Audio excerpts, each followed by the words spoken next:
তারপর হলো ঘুম চোখে নিয়ে গাড়ি চালানো। ঘুম চোখে নিয়ে আমরা অনেক সময় ঘুম চোখে নিয়ে গাড়ি চালাই না? হ্যাঁ, ঘুম চোখে নিয়ে গাড়ি চালাই কিনা? অনেক সময় একটানা 2 ঘন্টা 3 ঘন্টা 4 ঘন্টা মানে 8 ঘন্টা একটানা গাড়ি চালালে কয় ঘন্টা চালাইতে হয়? একটানা কয় ঘন্টা? আর বিরতি সহকারে 8 ঘন্টা। এখন আমরা যদি অনেক সময় চিন্তা করি যে বিরতি সহকারে 8 ঘন্টায় তো বিরতির দরকার নেই, চালাইতে থাকি 24 ঘন্টা 25 ঘন্টা গাড়ি চালায়। অনেক সময় দেখেন না, ম্যাক্সিমাম রেন্টেড ড্রাইভাররা কিন্তু এগুলো করে। আবার অনেক সময় যারা অফিসিয়াল ডিউটি করে, স্যার ম্যাডাম নিয়ে ওই একবার চট্টগ্রাম গেছে, সেখান থেকে আবার ঢাকা আসছে, আবার এখান থেকে খুলনা গেছে, এই ধরনের কিছু ডিউটি আছে। খবরদার এই ধরনের কাজ করবেন না।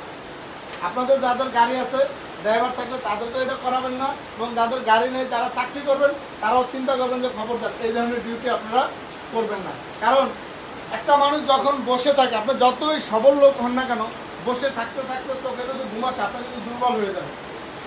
আপনি যত সবল লোক হন না কেন, যত আপনার শরীরে এনার্জি থাকুক না কেন, ঘুমের কাছে কারো কোনো ক্ষমতা চলে? ঘুমের কাছে কোনো শক্তি চলে? অটোমেটিক সে দুর্বল হয়ে যাবে, চোখের পাতা বুঝে যাবে। এই জন্য গাড়ি চালানোর সময় কখনোই আমরা কি করবো না, ঘুম চোখে নিয়ে গাড়ি চালাবো না, একটানা বেশিক্ষণ গাড়ি চালাবো না। গাড়ি চালানোর সময় আর একটা জিনিস আমরা করি, লং ড্রাইভে যখন যাই তখন এক রেস্টুরেন্টে যাই কোরমা পোলাও, তারপরে মানে খুব ভিজা জাতীয় খাবার খাই। খবরদার এই কাজটা কেউ করবেন না। গাড়ি চালানোর সময় ড্রাই খাবার খাবেন। কি খাবেন? কি খাবেন? ড্রাই খাবার বুঝেন তো, শুকনো খাবার খাবেন। গাড়ি চালানোর সময় শুকনো খাবার খাবেন, কখনোই তেহারি জাতীয় বা বিরিয়ানি পোলাও জাতীয় কোনো খাবার খাবেন না, ভাত খাবেন না। এখন অনেক চালক যারা আছে তারা চিন্তা করতে পারেন যে আমার স্যার ম্যাডাম তো অনেক ভালো ভালো খাবার খাইতেছে, আমি এখন এই স্যারে আমারে পরোটা কিনে দিল, এটা কি ঠিক করলো? না, এটা আপনার জন্য ঠিক।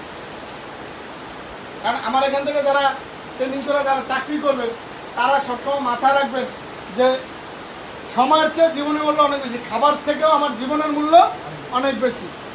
আমি খাবার আমার কিছু আমার গলার ভিতরে যদি জিহ্বার নিচে চলে গেলে খাবারের স্বাদ থাকে না, জিহ্বার নিচে চলে গেলে খাবারের স্বাদ থাকে না। কিন্তু দুর্ঘটনা আপনার যাইতে হবে লং রাস্তায়, তখন আপনার দুর্ঘটনা কিন্তু হয়ে যাবে। ওই দুর্ঘটনায় আপনার সারা জীবনের জন্য আপনার স্বাদ মিশে যাবে।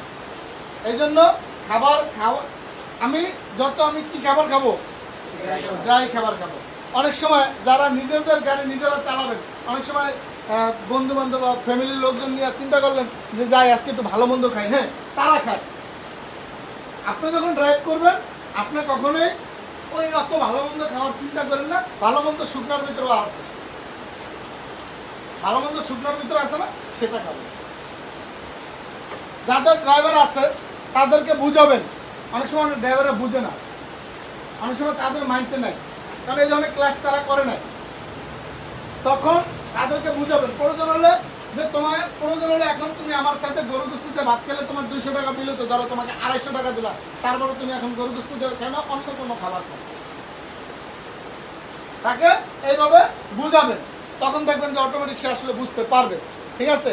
তখন এই জন্য গাড়ি চালানোর সময় ঘুম চোখে নিয়ে গাড়ি চালাবেন না, এবং ড্রাই খাবার খাবেন, শুকনো খাবার, ভিজা খাবার কখনোই খাবেন না। মনে থাকবে? ঘুম চোখে নিয়ে গাড়ি চালানো যাবে? হ্যাঁ, ঘুম চোখে নিয়ে কখনোই গাড়ি চালানো যাবে না।